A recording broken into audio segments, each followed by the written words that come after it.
இந்தியாவுக்கும் வங்கதேசத்துக்கும் இருந்த நட்புல விரிசல் ஏற்படுற மாதிரி வங்கதேசம் இந்தியாவை தொடர்ந்து அச்சுறுத்தி மிரட்டல் விட்டுட்டு இருந்த சூழ்நிலையில இந்திய ராணுவமும் தலைவர்களும் கொடுத்த பதிலடியால எலி என்னைக்குமே புலியாகாதுன்றத உணர்ந்து இப்போதான் அடங்கி இருக்காங்க வங்கதேச தலைவர்கள். 1971ல ஈஸ்ட் பாகிஸ்தானா இருந்த ஒரு நாட்டை பாகிஸ்தான் கிட்ட இருந்து விடுவிக்க நடந்த போர்ல பாகிஸ்தானுக்கு ஆதரவா சீனா, அமெரிக்காலாம் இருந்தாலும் இந்தியா ரஷ்யாவோட துணையோட 92,000 வீரர்களை கொண்டு வெறும் 19 நாள்லயே பாகிஸ்தான் படைகளை தோற்கடிச்சு முழுமையா சரணடைய வச்சாங்க இந்திய ராணுவத்தினர். இந்த போர்ல ஜெயிச்சு ஈஸ்ட் பாகிஸ்தான் விடுதலையாகி வங்கதேசம்ன்ற ஒரு புது நாடு உருவாக காரணமா இருந்ததும் இந்தியா தான். இந்த நிலையில 15 வருஷமா அங்க ஆட்சியில இருந்த ஷேக் ஹசீனா 2024 ஆகஸ்ட் மாசம் அந்த நாட்டுல இருந்து வெளியேறி இந்தியா வந்துட்டதை அடுத்து இப்போ அங்க இருக்க இடைக்கால அரசுக்கு தலைவரா முகமது யூனுஸ் பதவி வகிச்சிட்டு இருக்காரு. இந்த புதிய இடைக்கால அரசாங்கம் அமைஞ்சதுல இருந்து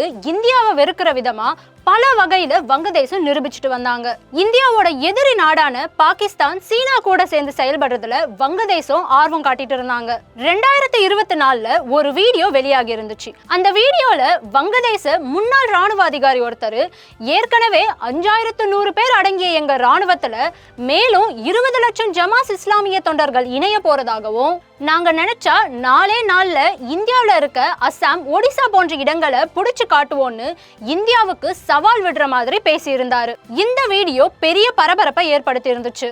அது மட்டும் இல்லாம 2 மாசத்துக்கு முன்னாடி மேற்கு வங்க மாநிலம் காக்வித் பகுதியை சேர்ந்த மீனவர்கள் 6 படகுகள்ல நடுக்கடல்ல மீன் பிடிச்சிட்டு இருந்தப்ப வங்கதேச நாட்டோட கடல் படையினர் எல்லை தாண்டி மீன் பிடிச்சதா சொல்லி 95 மீனவர்களை கைது பண்ணியும் அவங்களோட 6 படகுகளையும் பறிமுதல் பண்ணியிருக்காங்க.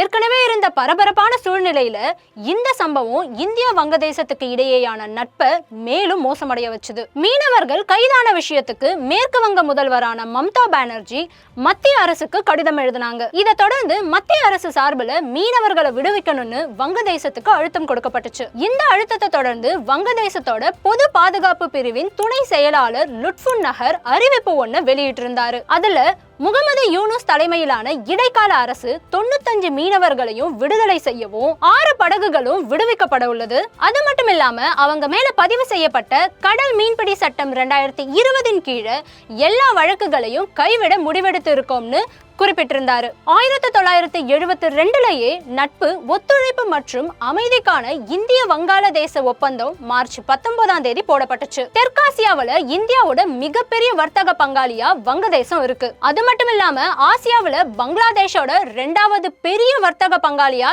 இந்தியா இருக்கு. 2011ஆம் ஆண்டுல இருந்து தெற்காசிய சுதந்திர வர்த்தக ஒப்பந்தத்தின் கீழே இந்தியாவுக்கு வரி இல்லாத மற்றும் ஒதுக்கீடு இல்லாத வங்கதேச ஏற்றுமதிக்கான அணுகலை இந்தியா வழங்குச்சு. கோவிட் காலகட்டத்துல தடுப்பூசிகள் இந்தியால தயாரிக்கப்பட்ட போது வங்கதேசத்துக்கு தடுப்பூசிகள் கிடைக்கும்படி இந்தியா உறுதியளிச்சது. இது இந்தியா அண்டை நாடுகளோட கொண்ட முதல் கொள்கையை குறிக்குது. 2018-19ஆம் ஆண்டுல வங்கதேசத்திலிருந்து இந்தியாவுக்கான ஏற்றுமதி 1 பில்லியனை தாண்டி இருந்துச்சு. இது 2023-24ல 2 பில்லியனா மாறுச்சு.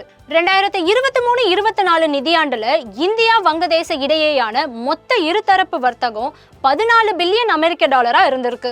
இந்த அளவுக்கு நல்லா போயிட்டு இருந்த இந்தியா வங்கதேசத்தோட நட்பு உறவுல வங்கதேசம் இப்போ விரிசலை ஏற்படுத்தும் வகையில நடந்திருந்தாலும் இந்தியா ரொம்ப எதிர்வினை ஆற்றாம என்ன இருந்தாலும் நாம பார்த்து சுதந்திரம் வாங்கி கொடுத்த அண்டை நாடு தானேன்னு அமைதி காத்த நிலையில டிசம்பர் 31, 2024 மாணவர்கள் தலைமையிலான ஒற்றுமை பேரணியில கேட்கப்பட்ட கேள்விக்கு வங்கதேச ராணுவ தளபதியான ஜெனரல் வாக்கர் உஸ்ஸமான், இந்தியா ஒரு முக்கியமான அண்டை நாடு, நாம பல வழிகள்ல இந்தியாவை சார்ந்துதான் இருக்கோம், மேலும் இந்தியாவும் நம்ம கிட்ட இருந்து பல வசதிகளை வாங்கிட்டு இருக்காங்கன்னு தெரிவிச்சிருக்காரு. ராணுவ தளபதியோட இந்த பேச்சு வங்கதேசத்துக்கு இந்தியாவோட உதவி எந்த அளவுக்கு தேவைன்றதை உணர்ந்து நட்பு பாராட்டுற விதமா இருக்கணும், மேலும் இவ்வளவு நாள் தொடர்ந்துட்டு இருந்த பல குழப்பங்களுக்கு இது தீர்வளிச்சிருக்கணும், இந்தியா வங்கதேசத்தோட உறவு இன்னும் நட்பு ரீதியா தான் தொடர்ந்துட்டு இருக்கணும் புரிய வச்சிருக்கு.